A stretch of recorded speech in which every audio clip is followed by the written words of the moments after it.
welcome to This Honest Food, where we get honest with food, honest with lifestyle, honest with what's been holding you back from being your happiest, healthiest, best self.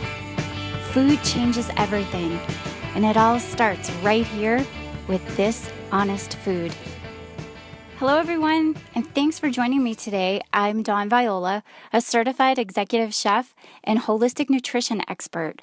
I help people with food allergies and other autoimmune disease navigate their way back to good health through holistic health coaching, food, and cooking. Now, I became a chef and a nutrition expert after discovering I had multiple food allergies, and I've had these allergies my entire life, but I didn't discover them until I was an adult and was experiencing major health problems because of it. Before I switched my career to focus on culinary and nutrition, I worked in marketing. So I have a degree in graphic design, and I worked as a creative director and a copywriter and a documentary producer. Now, because of that past life I've had, I am a sucker for a good commercial, especially infomercials. I love them, and I really can't get enough. I appreciate the copywriting that goes into the script and the entire production process. I even appreciate the bad commercials that are well written, and by that I mean commercials that are very well written but don't necessarily carry the message that I think they should be carrying. So, as an example, do you all remember the high fructose corn syrup commercials from a few years ago? Those were brilliant. They were brilliantly written. The commercials sent the wrong message, but I can definitely appreciate the copywriting and the marketing campaign. I mean, they almost convinced an entire nation that it was okay to eat high fructose corn syrup in moderation. Oh my gosh. And we'll do a whole separate podcast on sugar, and we'll talk about high fructose corn syrup another time, but brilliant. So I want to touch on some similar commercials that I've been seeing lately, and I'm sure you have as well, not from the corn industry, but from the weight loss industry. The year another diet. That's hey, what do I you want to want. make a change for the better? I know how. Let's introduce We new are consistency bombarded to with the celebrity-endorsed weight loss commercials this time of year. And my days are crazy. There's just no time, especially for eating right, and that's where you can really gain weight. So I chose Atkins as a nutritious and easy way to eat so inspired by other and keep off this last 10 pounds. Let's do this together. Genius, this program. I lost 26 pounds. So we're just coming out of the holiday season. We just celebrated Valentine's Day, and we're going to get hit with another wave of these commercials as spring and summer approach. So you can get that beach body you've always wanted and feel comfortable in your bikini, ladies and gentlemen as well. So it doesn't matter whether it's celebrity influencers like Oprah convincing you to join Weight Watchers, or Alyssa Milano praising Atkins and encouraging you to buy their snack bars, or, I mean, it could even be Marie Osmond, Kirstie Alley. These commercials hit a nerve with me because, honestly, the solution to good health and weight loss is so simple. It's so simple, and it's not found in a program or a box or a snack bar. The solution to good health and weight loss is really simple. It's just not always easy. And we're going to talk about what I mean by when I say simple, and we're going to talk about some steps that you can take later on as we're talking about this. But I want to kind of go back to the word influencer.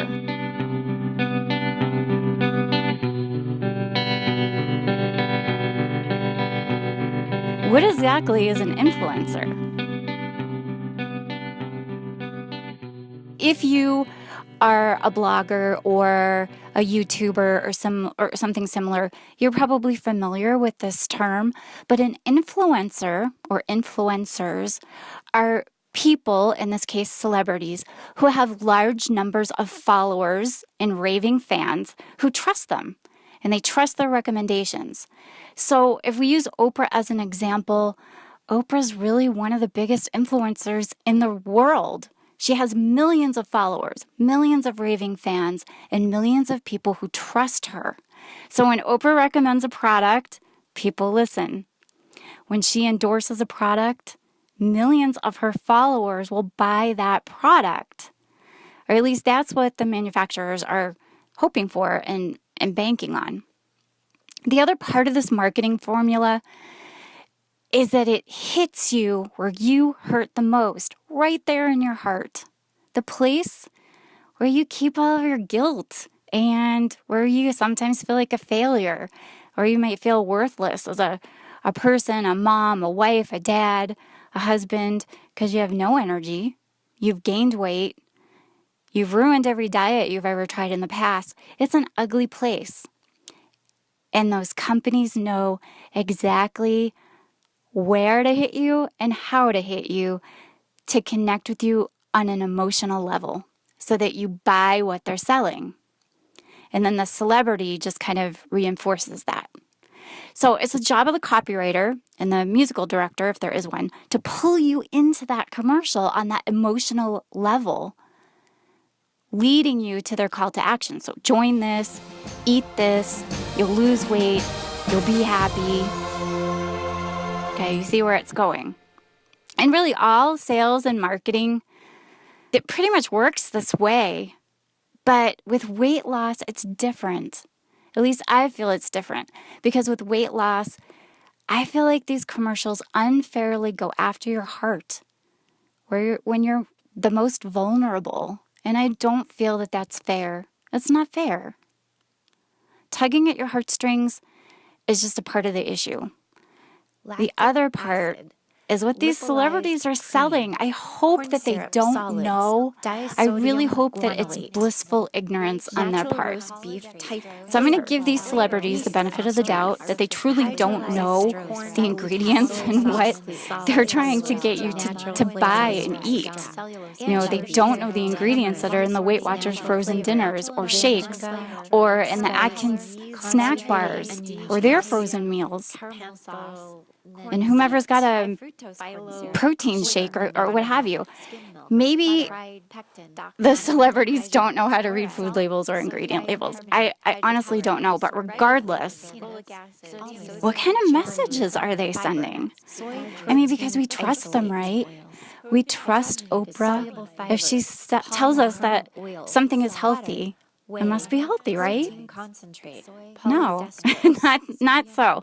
It's not always the case. So with this latest collection of Weight Watchers commercials, Oprah is basically telling you in these commercials that it's okay to eat processed foods, that she eats bread every day, so it's okay for you to eat bread every day.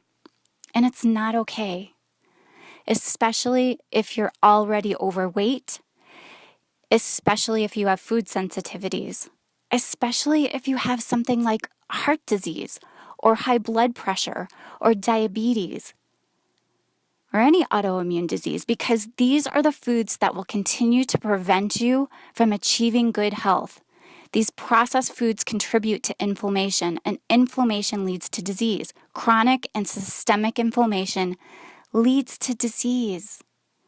And it prevents you from losing weight, and it prevents you from being happy and having good moods and good sleep and good relationships, because they contain highly processed ingredients, added sugars that are hidden because they're called something completely different.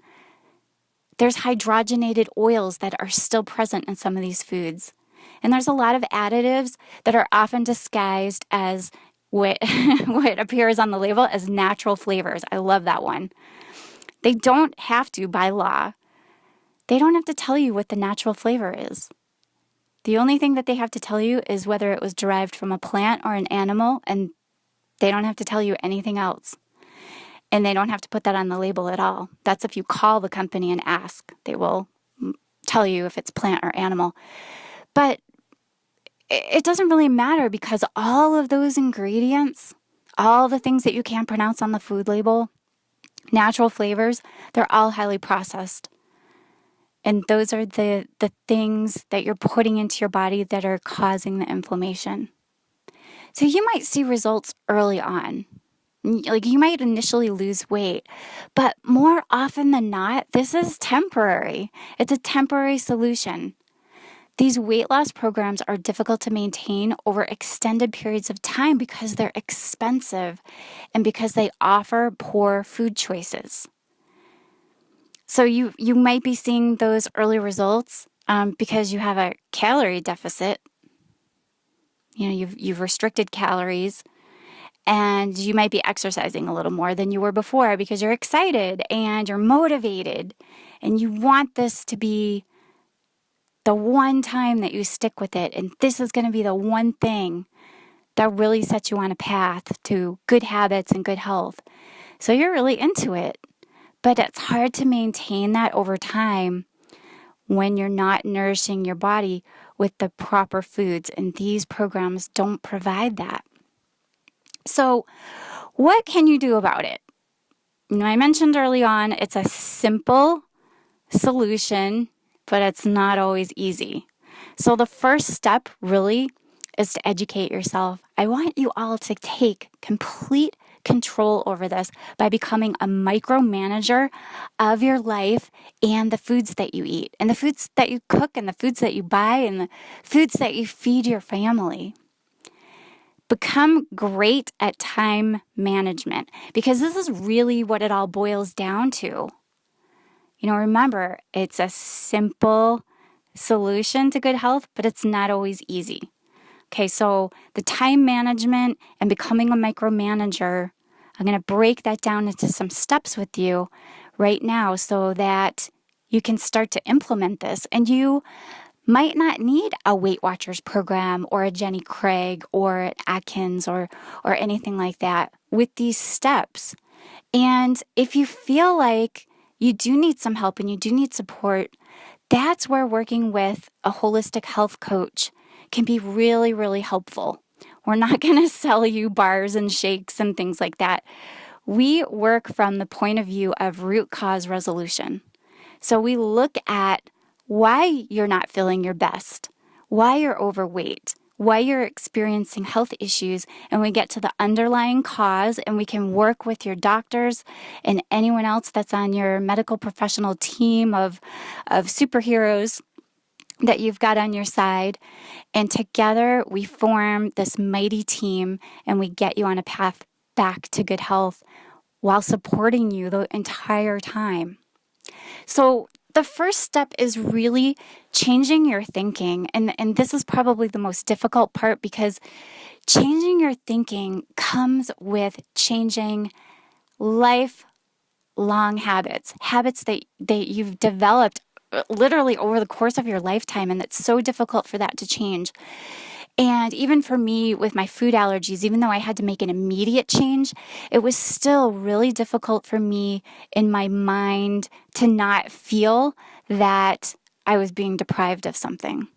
I knew I couldn't eat it and I wasn't going to eat it, but I still felt badly that I couldn't have something that I used to have when I was growing up, or that I used to have at a holiday. And it took me a while to be able to separate the memory from that food and come to terms with the fact that I still have that memory, and it's amazing, and I love seeing that food, and I love smelling it, but I don't have to eat it to experience that and to go back in time and remember all those good, happy times. It took me a really long time to be able to do that. So some of what helped me do that was really learning about nutrition, and specifically what sugar does to your body and in the different fats. So we'll spend some time in another podcast really diving into sugar, sucrose, fructose, glucose. We're going to talk about it all, and all the different ways that it gets metabolized and digested, and how it affects your cholesterol and how it affects cancer and disease. So we'll really dive deeper into that another time. But think about sugar in a different way. Think about whole grains as, honestly, as a nice to have and not a need to have. Most people think, oh my gosh, I have to have whole grains to be healthy. And that's so not true. You can get every nutrient that you would have gotten in a whole grain, including the fiber, in fruits and vegetables. And the fruits and the vegetables are going to give you even more nutrition than the whole grains ever could.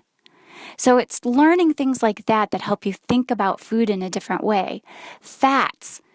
I grew up on, and I'm sure you have as well, on vegetable oil, canola oil, peanut oil, uh, sunflower oil, like all of those are considered industrial oils. So if you ever hear me use the term industrial oil, I'm talking about soybean, vegetable, canola, all of that, like those beautiful crystal clear oils that you see on the store shelves in the grocery store. Those are very inflammatory to your system. They're high in omega-6 fatty acids. And this is what I love about marketing. Okay, so here's a little spin that gets put on a product that most of you might be using today. It's probably in your cabinet right now. So let's pick on canola oil for a little bit. Canola oil is marketed as a heart-healthy oil. It lowers cholesterol. It's high in omega-3 fatty acids, which are good for your heart, good for your brain, good for your body.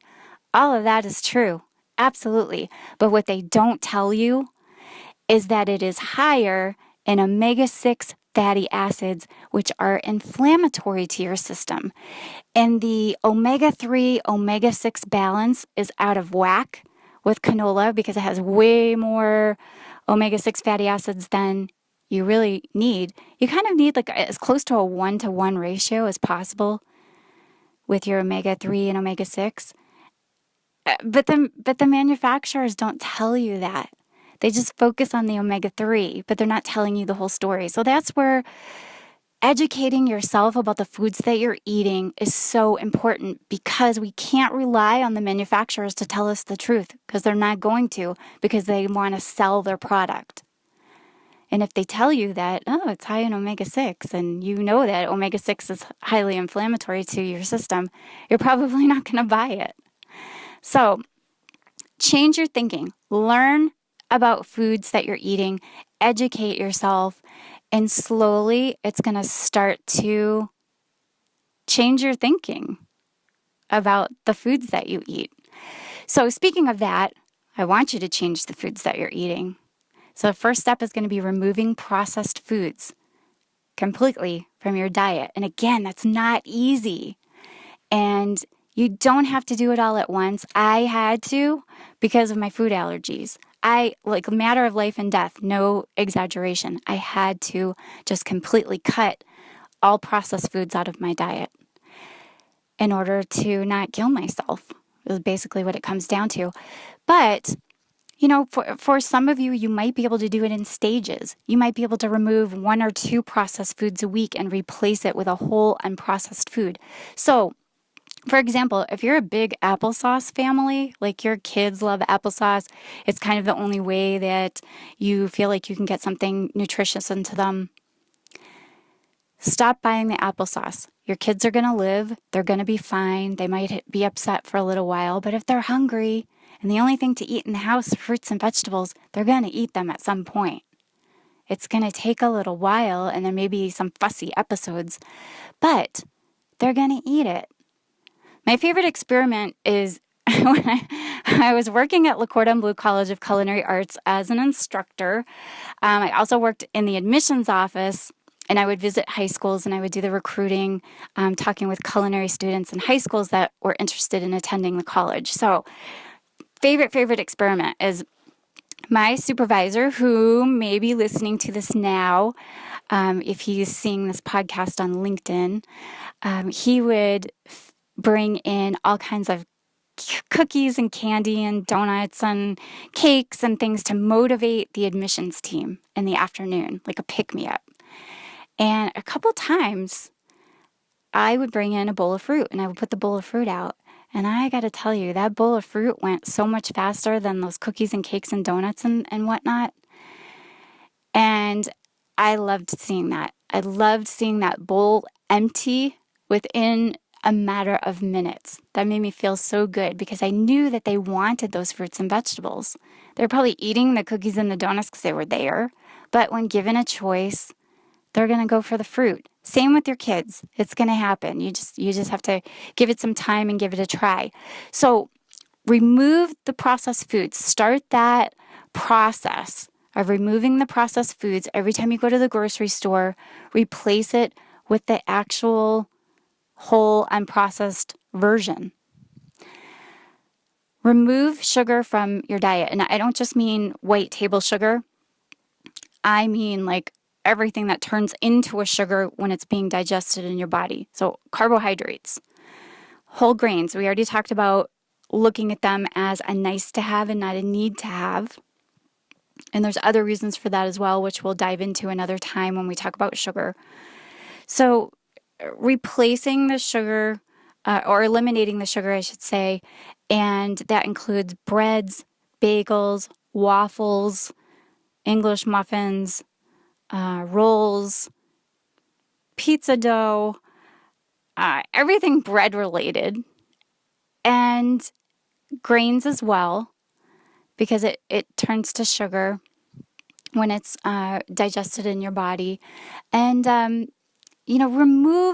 remove all that excess sugar and slowly reintroduce some grains back into your diet over time. But here's a great example. If your family has been eating flavored oatmeals every morning, go online and look for a sprouted rolled oats.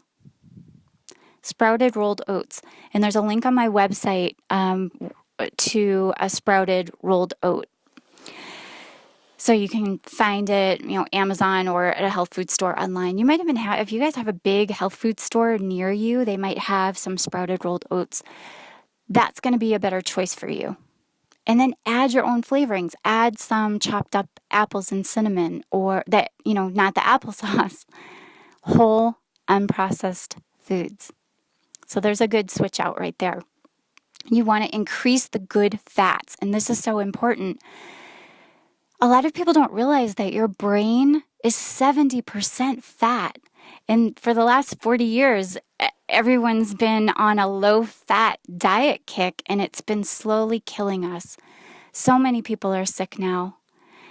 And if they had been eating the right kinds of fats this whole time, they probably wouldn't be in the shape that they're in right now. So a good fat is going to be your omega-3 fatty acids that you're going to find in fish like salmon and fish oils, a supplement. But I caution everybody, if you're going to be taking supplements, be really thoughtful about the supplements that you're taking. Don't just walk into your grocery store and grab whatever you saw on television that day. Go to an actual health food store or a Whole Foods or a Fresh Market or someplace similar, even a GNC where the staff is really well educated, is going to help you find exactly the right fish oil for you from a manufacturer that is actually filling that capsule with fish oil or that bottle with liquid fish oil. So just do a little homework, do some research on that, and be really, really thoughtful about the type of supplement that you're buying. If it's, it doesn't matter what kind of supplement, but that's good advice for any supplement that you're looking into.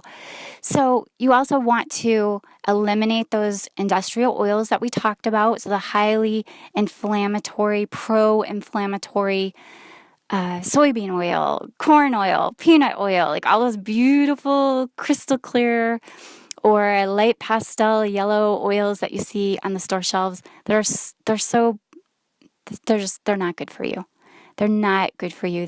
They're not good for you. We'll just leave it at that, because again, we're going to dedicate an entire podcast just to fat, and we're going to really dive deep into that and talk about why they're not so great for you.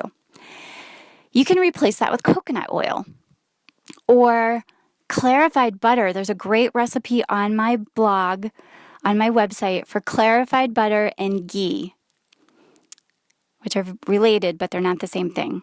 A lot of people get them confused and call them the same thing, but they're a little bit different. They start out the same, but then they end up a little different. So that is an excellent fat to cook with. And olive oil, of course. Now, olive oil, I don't recommend cooking with, because the minute you hit it with heat, you destroy all of the healthful properties in the olive oil. So it's really just a good finishing oil. Like if you've poached a beautiful piece of chicken or fish, and you've got like a bright, fresh pineapple salsa or mango or even a chimichurri sauce. And then just do a little drizzle of extra virgin olive oil on top of that. So good. So good. And it's giving you that good fat that's going to help your brain, and it's going to help your body and your metabolism and your hormones. It's going to help regulate your hormones as well. It's also going to help you feel satisfied and full. Low-fat diets don't do that. Eating fat is going to do that, and fat is not going to make you fat. It's the type of fat that you're eating that's going to make you fat. And by eating these good fats, your body's going to know exactly what to do with it, and it's going to digest it the right way, the proper way. I would love for you all to learn some basic cooking skills. As a chef, it's so important. And I can't emphasize this enough that you don't have to go to culinary school. You don't need years of training. There's little tips and tricks, especially if you take one of my cooking classes, I teach you those. Eventually on the blog, I'll probably write about them as well. But there's tons of YouTube videos that you can go to. Alton Brown has an excellent series. Just type his name in and a comma and whatever you're looking for. He's probably got a video for it, and you can look at that on YouTube. So, and then there's tons of other folks that have recorded cooking videos, but please make sure that you're learning from someone who has been classically trained. And I say that because there's a lot of cooking shows on television where the folks that are cooking aren't doing things quite the right way. Like, for instance, there's a right way to hold your chef knife. There's a different way to hold your paring knife, which is your smaller knife. And the reason that you hold them that way is because it's for safety. It's much safer. You have more control, but it also makes chopping faster and easier. And I think that's where people get hung up on the whole cooking thing is, oh my gosh, I've got to chop all these vegetables. I'm going to be here for days. It takes me like 5 minutes to mince garlic. And it doesn't have to take that long. There are really easy tricks and tips. And especially if you're holding your knife the right way, it makes such a huge difference in prepping meals. And it actually becomes fun and enjoyable. And that goes with the first thing we talked about, changing your thinking. Stop thinking about mealtime as a chore and drudgery. Think of it as a way that you are empowering yourself in the kitchen. So, first time I went grocery shopping after my food allergy diagnosis, I was overwhelmed, angry, upset, frustrated. I didn't know what the heck to cook. I literally had a pound of ground beef and a bag of carrots in my carriage that day, in my shopping cart, because I couldn't buy all the other foods that I had been eating pretty much my entire life. I definitely took advantage of convenience foods like crackers and cookies and breadcrumbs and bread. I couldn't buy those things anymore. Salad dressing, soup, couldn't buy those anymore. Ketchup, mayonnaise, mustard, couldn't buy it anymore. I had to learn how to make all of that stuff, and that first day was so overwhelming. And it wasn't until I went through a few weeks of my first culinary class where I started to learn all those basics that I actually felt empowered when I went to the grocery store. It was amazing because I walked in and I had enough knowledge under my belt where I pretty much knew how to cook everything. I wasn't necessarily good at it yet, but I at least knew how to do it. So, all of those vegetables didn't look foreign to me anymore. And I knew that all I had to do was buy a dozen eggs and I had breakfast, and then I could also make mayonnaise. So it just was an incredibly empowering moment, and I want you all to feel that. I want you all to take charge, and I want you, remember I said micromanage? I want you to micromanage your kitchen. And learning how to cook, like just learning basic cooking skills, is one of the ways that you can do that. I want you to start reading food labels. Like, I want you to become a food label detective here. And if that sounds overwhelming, here's a trick, and this is exactly what I do, because I don't sit there and analyze it anymore. I used to, but I don't anymore because I'm so sick and tired of the junk that is put in the foods that is on the store shelf. Even Oh my gosh, even ricotta cheese. Pick up a tub of ricotta cheese the next time you go grocery shopping. You don't have to buy it, just look at the label. Now, we figure ricotta cheese is milk, enzymes, maybe some salt, right? No, it's not. Most average brands, there's like a handful, like I could probably count 2 at Whole Foods that don't do this. But at a regular grocery store, I can pretty much say with about 99% certainty that every brand that is on that store shelf of ricotta cheese has between 8 and 15 different ingredients in it.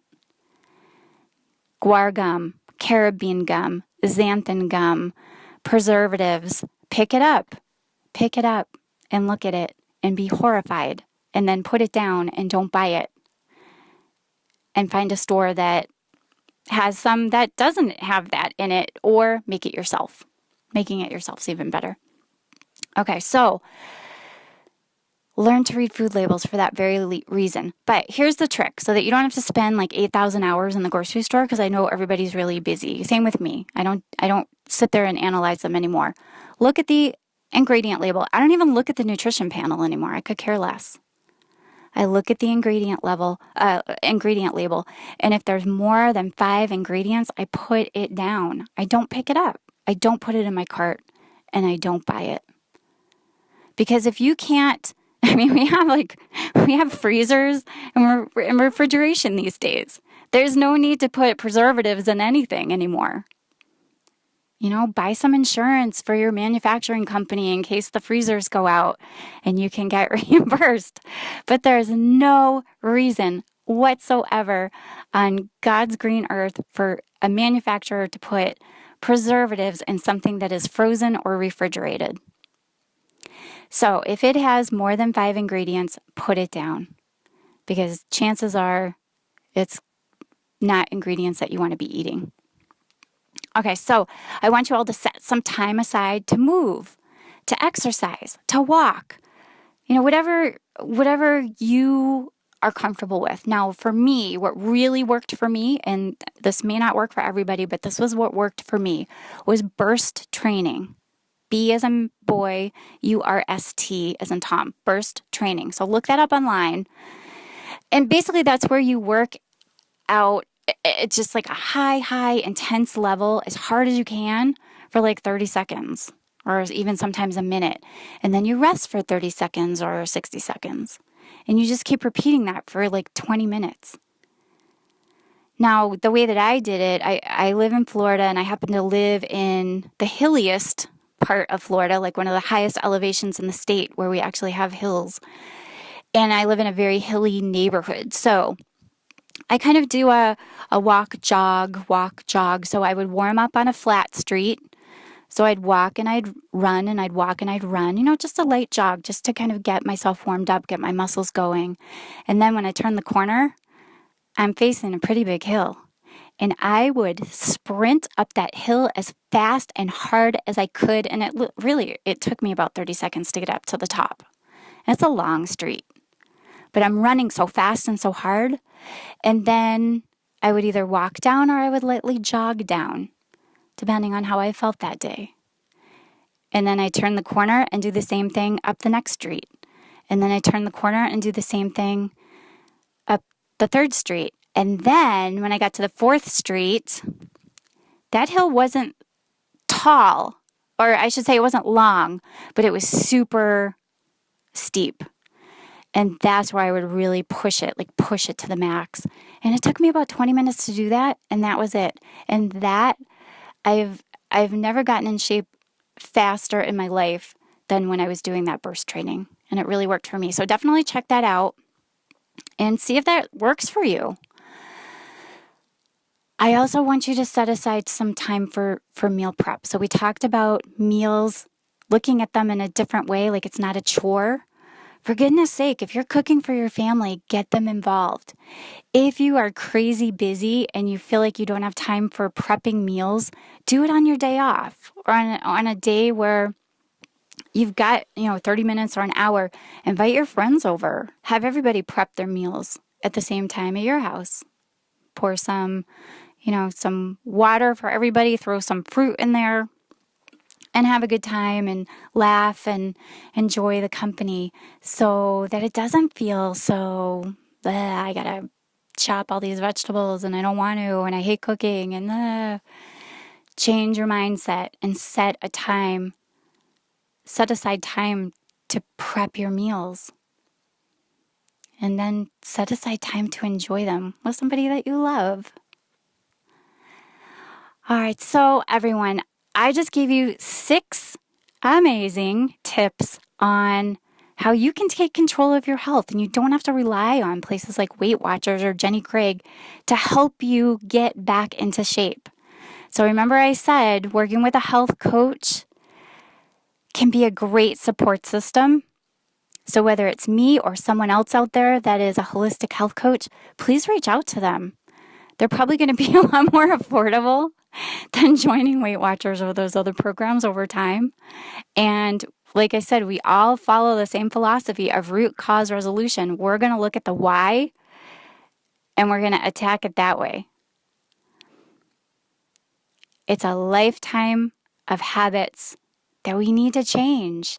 And working with a health coach is going to help you get there more so than a point system or frozen meals that are delivered to your door or shakes that you're drinking or snack bars or anything like that, or a celebrity that tells you that, I eat bread every day and I lost weight.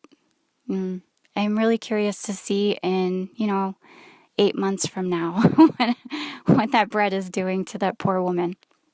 But I do wish her the best, and I do hope that she is becoming healthy and that this works for her. So I hope this has inspired you. Thank you so much for listening. I appreciate you spending this time with me, and I can't wait to talk to you all very soon. We have so much to talk about. So be well, and until next time. The best way you can support the show is to share it with your friends and family. So go to thishonestfood.com, that's THIS, honestfood.com, and subscribe to our newsletter for updates so you don't miss a thing. You've been listening to This Honest Food.